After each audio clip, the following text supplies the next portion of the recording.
Selama bertahun-tahun aku memilih diam saat dihina, diperlakukan seperti pembantu, bahkan dianggap bukan ibu yang layak untuk anakku sendiri. Aku pergi dari rumah itu tanpa uang, tanpa pembelaan, hanya membawa satu tas kecil dan tangan anakku yang gemetar ketakutan. Mereka mengira aku akan kembali sambil menangis dan memohon. Tapi mereka tidak tahu, keputusan yang mereka anggap remeh hari itu justru menjadi awal dari penyesalan terbesar dalam hidup mereka. Dan saat akhirnya kami bertemu kembali, aku bukan lagi perempuan yang bisa mereka rendahkan. Halo semuanya, apa kabar hari ini? Terima kasih sudah meluangkan waktu untuk menonton dan mendengarkan cerita ini. Sebelum kita masuk ke kisahnya, aku penasaran, kalian yang sedang menonton ini berasal dari mana? Coba tuliskan di kolom komentar ya, aku ingin menyapa kalian satu persatu. Kalau kalian merasa cerita-cerita seperti ini dekat dengan kehidupan nyata, jangan lupa tekan tombol asteris like asteris agar cerita ini bisa sampai ke lebih banyak orang. Dan kalau kalian baru pertama kali mampir ke channel ini, silakan asteris subscribe asteris supaya tidak ketinggalan kisah-kisah penuh makna lainnya. Sekarang, tarik napas sejenak dan mari kita mulai ceritanya. Aku dulu percaya, pernikahan adalah tempat pulang paling aman. Tempat di mana lelah akan ditenangkan dan air mata tak perlu disembunyikan. Aku menikah dengan suamiku karena cinta, bukan karena harta, bukan karena desakan orang tua. Saat itu, dia terlihat sederhana, pendiam, dan terlihat bertanggung jawab. Aku pikir itu cukup. Hari pertama tinggal di rumah keluarganya, aku sudah merasa ada yang berbeda. Bukan karena rumahnya kecil atau sederhana, aku tidak pernah mempermasalahkan itu. Yang membuat dadaku sesak adalah asteris tatapan tatapan mertuaku yang selalu menilai. Tatapan iparku yang seolah menganggap aku tamu tak diundang. Namanya juga menantu baru, masih kaku, aku selalu menenangkan diri sendiri. Setiap pagi aku bangun lebih awal, memasak, membersihkan rumah, mencuci pakaian seluruh anggota keluarga. Aku lakukan semuanya tanpa diminta. Aku ingin diterima. Aku ingin dianggap pantas menjadi istri anak mereka. Namun, tak satu pun yang terlihat puas. Masakanku dianggap kurang enak. Caraku berbicara disebut terlalu lembek. Pakaianku dibilang tidak pantas untuk istri. Dan yang paling menyakitkan, suamiku asteris diam asteris. Dia melihat. Dia mendengar. Tapi dia memilih tidak berdiri di sampingku. Jika aku mengeluh pelan, jawabannya selalu sama. Sudahlah, sabar sedikit, mereka orang tuaku. Kalimat itu terus diulang, sampai aku mulai bertanya pada diriku sendiri. Asteris selalu aku ini siapa? Aku menahan semuanya sendirian. Aku pikir, mungkin memang aku yang kurang baik. Mungkin aku harus lebih sabar, lebih kuat, lebih diam. Sampai suatu hari, saat aku sedang menyuapi anakku yang masih kecil, mertuaku berkata dengan nada ringan tapi menusuk. Kasihan ya cucuku, ibunya cuma bisa di dapur. Aku terdiam. Tanganku gemetar. Anakku menatap wajahku, bingung. Dan suamiku, dia hanya tersenyum kecil, seolah itu lelucon biasa. Disitulah aku mulai sadar, luka ini bukan kebetulan. Dan diamku justru membuat mereka semakin berani. Namun saat itu, aku belum tahu bahwa ini baru asteris permulaan asteris dari kehancuran yang jauh lebih besar. Sejak hari itu, aku mulai mengerti satu hal, di rumah itu, aku bukan keluarga. Aku hanya asteris pelengkap asteris.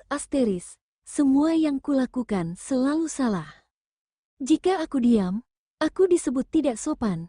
Jika aku berbicara, aku dianggap melawan. Mertuaku mulai sering membandingkanku dengan istri orang lain. Dengan suara sengaja dikeraskan, lihat si itu, menantunya bisa bantu usaha, bukan cuma numpang hidup. Kalimat itu tidak ditujukan langsung padaku, Tapi aku tahu persis untuk siapa Ipar-iparku ikut menertawakan, bukan tertawa keras, tapi senyum sinis yang membuat dadaku terasa ditekan dari dalam. Aku mencoba bicara pada suamiku, malam hari, saat anak kami sudah tertidur. Aku capek, aku merasa sendirian di rumah ini. Dia menarik napas panjang, lalu berkata tanpa menatapku. Kenapa kamu selalu merasa paling disakiti? Kamu terlalu sensitif. Kalimat itu lebih menyakitkan dari semua hinaan mertuaku. Sejak saat itu, aku berhenti bercerita. Aku belajar menyimpan semuanya sendiri. Namun tekanan tidak berhenti. Uang belanja mulai dikurangi. Bukan karena kami kekurangan, tapi sebagai bentuk pelajaran. Jika aku bertanya, jawabannya selalu sama. Kamu kan di rumah, ngapain perlu banyak? Aku mulai merasa seperti beban padahal aku bekerja tanpa upah dari pagi sampai malam. Yang paling membuatku terpuruk adalah saat mertuaku mulai mengatur anakku Cara berpakaian, cara makan, cara berbicara, dan jika anakku menangis mencariku, mertuaku akan berkata, "Jangan manja, ibumu itu bikin kamu cengeng." Aku ingin membela, ingin berteriak, tapi setiap kali aku membuka mulut, suamiku langsung menegurku. "Jangan bikin ribut, kamu itu numpang." Kata numpang itu terus terngiang di kepalaku. Malam-malamku berubah menjadi sunyi yang menyakitkan. Aku sering terbangun tanpa alasan, hanya untuk menahan air mata agar tidak terdengar. Aku mulai kehilangan diriku sendiri, bukan karena dipukul, tapi karena dihilangkan pelan-pelan dan tanpa kusadari. Anakku mulai melihat semuanya, tatapan polos itu sering menatapku lebih lama dari biasanya. Seolah dia ingin bertanya, kenapa ibu selalu sedih, Saat itulah aku tahu, kalau aku terus diam, luka ini tidak hanya akan menghancurkanku, tapi juga anakku Namun aku belum siap melawan. Aku masih berharap bahwa suamiku suatu hari akan berubah. Aku belum tahu bahwa di tahap berikutnya, harapan itulah yang akan menghancurkan hatiku sepenuhnya Aku selalu berusaha kuat di depan anakku. Aku tersenyum meski dadaku sesak. Aku bicara lembut meski hatiku berantakan. Aku pikir, selama anakku tidak mendengar pertengkaran, semuanya akan baik-baik saja. Ternyata aku salah. Anak-anak lebih peka dari yang kita kira. Suatu sore, aku sedang mencuci piring di dapur. Tanganku pegal, kakiku gemetar karena berdiri terlalu lama. Dari ruang tengah, aku mendengar suara mertuaku. "Anak kecil jangan dekat-dekat ibunya terus, nanti jadi lemah kayak dia." Aku menahan napas, air di mataku mengabur. Lalu aku mendengar suara kecil yang membuat dadaku seakan diremas. Kenapa nenek selalu marah sama ibu? Aku menjatuhkan spons cuci piring. Tanganku gemetar hebat. Aku keluar dari dapur, dan kulihat anakku berdiri memeluk kaki suamiku. Wajahnya bingung, matanya berkaca-kaca. Suamiku tidak menjawab.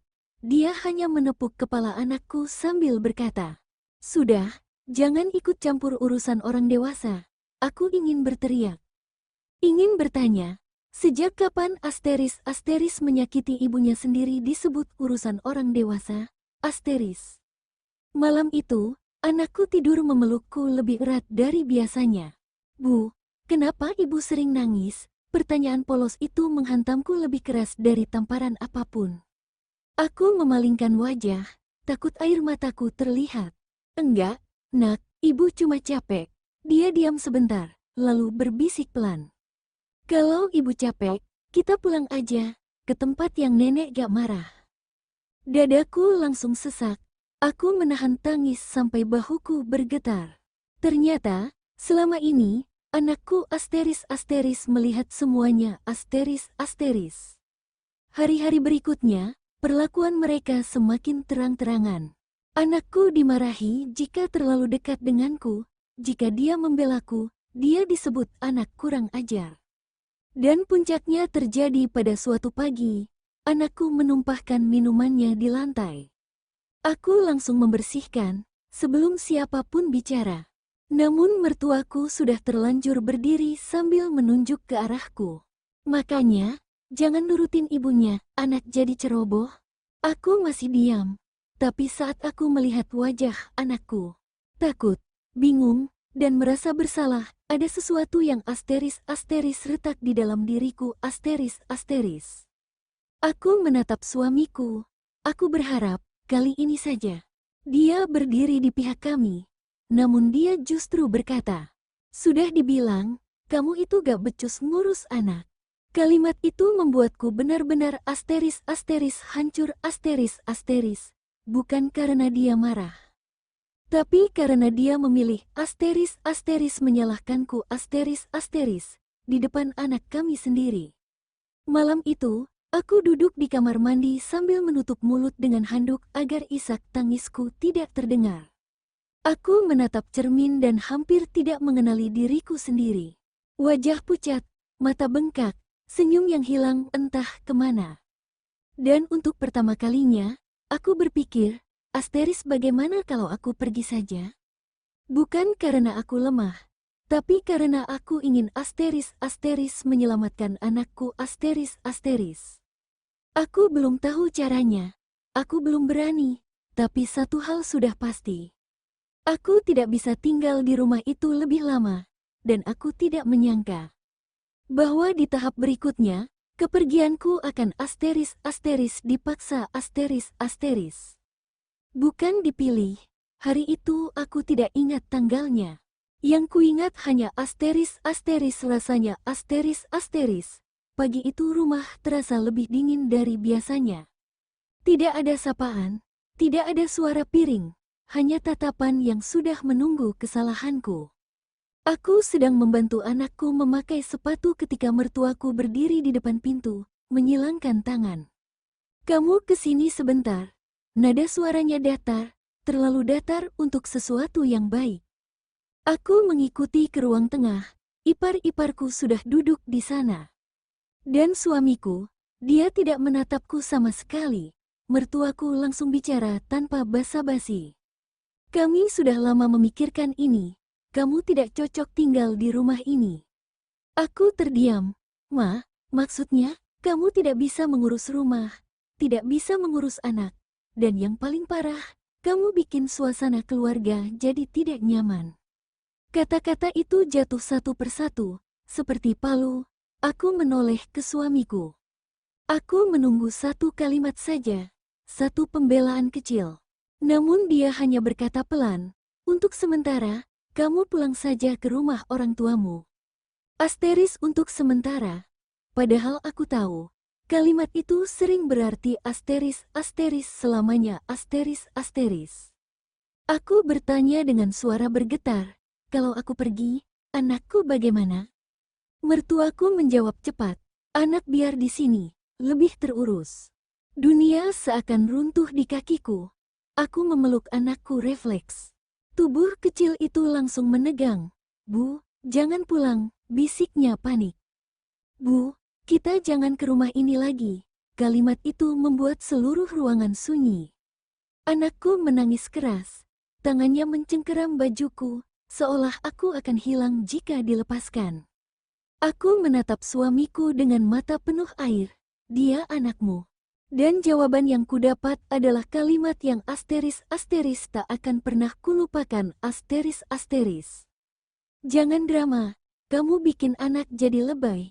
Saat itu, sesuatu di dalam diriku benar-benar asteris mati asteris. Aku dilepaskan paksa dari pelukan anakku. Aku diberi waktu asteris kurang dari 1 jam asteris untuk mengemasi barang. Bukan koper, hanya 1 tas, pakaianku, beberapa baju anak, dan foto kecil yang kusembunyikan. Saat aku keluar dari rumah itu, hujan turun deras. Seolah langit ikut menangis. Aku berdiri di depan pagar, basah, gemetar, dan kosong. Tidak ada mobil menjemput, tidak ada yang mengantar. Aku menoleh sekali lagi, pintu itu tertutup rapat. Aku bukan pergi. Aku asteris dibuang asteris. Di bawah hujan itu, aku berjanji pada diriku sendiri. Aku tidak akan kembali sebagai perempuan yang sama. Aku tidak tahu bagaimana caranya. Aku tidak tahu kapan. Tapi suatu hari, mereka akan melihat bahwa perempuan yang mereka hina dan usir hari ini adalah perempuan yang asteris tidak akan bisa mereka rendahkan lagi asteris. Dan tanpa mereka sadari, hari itu adalah asteris awal kebangkitanku asteris. Aku pergi tanpa tujuan yang jelas. Hujan masih turun saat aku berdiri di pinggir jalan, memeluk tas kecil dan menggenggam tangan anakku. Kami tidak punya apa-apa, tidak uang, tidak kendaraan, tidak tempat pulang yang pasti. Yang kupunya hanya satu tekad.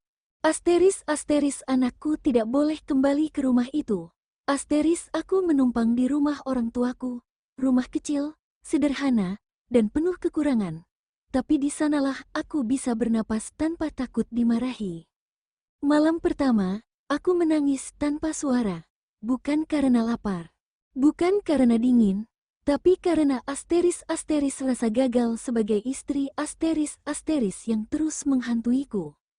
Aku sering bertanya pada diri sendiri, asteris apa aku benar-benar seburuk itu? Hari-hari berikutnya, aku mulai bekerja apa saja, mencuci, menyetrika, menjahit kecil-kecilan, menjual makanan titipan. Upahnya tidak besar, tapi setiap rupiah terasa seperti asteris harga diriku yang kembali dikumpulkan satu persatu asteris. Aku tidak pernah mengabari suamiku. Aku tidak pernah meminta nafkah. Bukan karena aku kuat, tapi karena aku asteris tidak mau merendahkan diriku lagi asteris. Kadang aku mendengar kabar dari orang sekitar. Katanya, mertuaku bilang aku perempuan tidak tahu diri.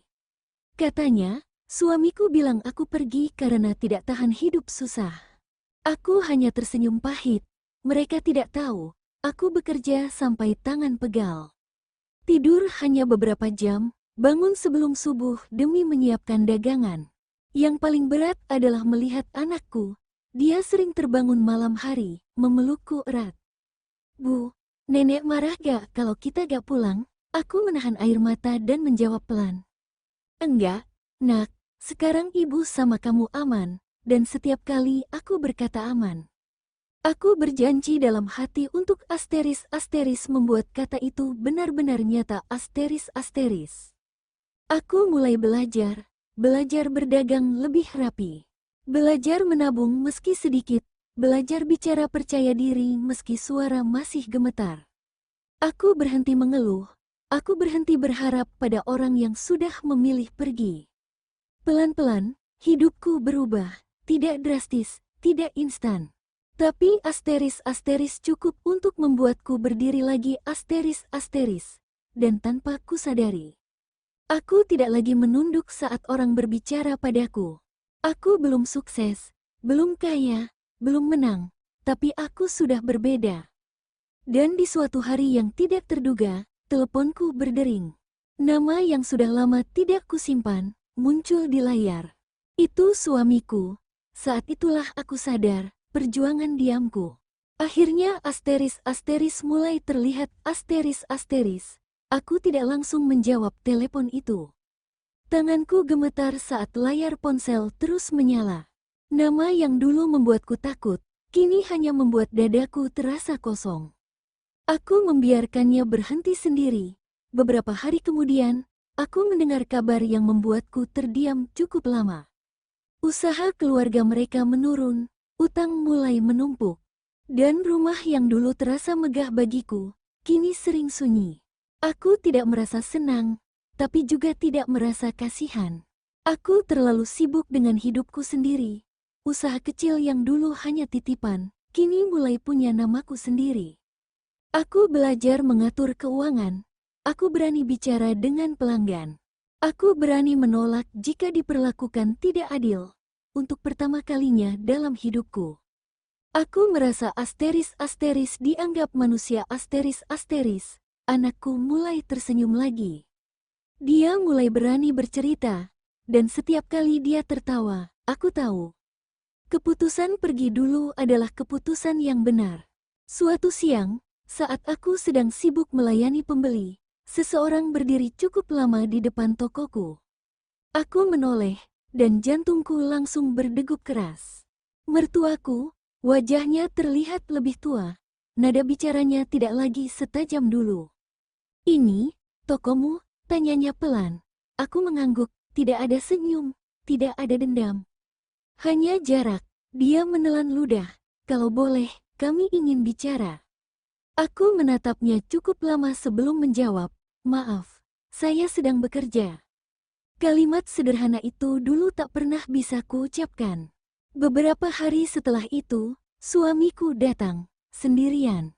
Dia berdiri canggung di depan tempat usahaku, tidak lagi dengan nada tinggi. Tidak lagi dengan perintah. "Aku salah," katanya singkat. Aku menatap wajah yang dulu kucari pembelaannya, kini justru memintanya dariku. "Aku cuma mau ketemu anakku," lanjutnya. Aku mengangguk. Bukan sebagai istri, tapi sebagai asteris ibu yang sudah berdiri sendiri asteris. Aku tidak memaki, tidak meninggikan suara, tidak membalas luka dengan luka. Dan justru disitulah aku tahu, aku sudah menang. Namun satu hal belum selesai. Ada satu pertemuan terakhir yang akan menjadi penutup dari semua luka yang pernah mereka tanamkan padaku. Pertemuan itu terjadi di rumah orang tuaku, bukan rumah besar, bukan tempat mewah, tapi tempat aku asteris berdiri tanpa takut asteris. Mereka datang lengkap, suamiku, mertuaku, dan salah satu iparku. Aku melihat wajah-wajah yang dulu membuatku gemetar. Kini, mereka terlihat canggung. Kami duduk berhadapan. Tidak ada teh mewah, tidak ada jamuan istimewa, hanya keheningan. Mertuaku membuka suara lebih dulu. "Kami salah menilaimu." Kalimat itu dulu tak pernah terbayang keluar dari mulutnya. Dia menunduk, tangannya bergetar. "Kami pikir kamu lemah. Kami pikir kamu tidak akan bisa apa-apa tanpa kami." Aku mendengarkan, tanpa senyum, tanpa air mata. Suamiku lalu bicara, dengan suara yang lebih kecil dari yang pernah kudengar. "Aku seharusnya melindungimu, tapi aku memilih diam, dan aku kehilangan semuanya." Aku menatapnya lama. Aku tidak membalas dengan amarah. Aku tidak mengungkit semua luka satu persatu. Aku hanya berkata pelan, tapi tegas. "Aku tidak pergi karena benci. Aku pergi karena aku ingin hidup dan menyelamatkan anakku." Ruangan kembali sunyi. Anakku duduk di sampingku. Tangannya menggenggam lenganku erat. Aku melanjutkan. "Kalian tidak kehilangan aku karena aku pergi. Kalian kehilangan aku karena kalian memilih menyakitiku."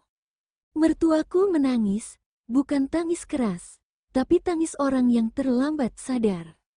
Aku berdiri. Aku tidak menyimpan dendam, tapi aku juga tidak kembali. Aku sudah membangun hidupku sendiri. Aku menoleh ke suamiku. "Kamu boleh bertemu anakmu, tapi aku tidak lagi menjadi istrimu yang diam dan takut."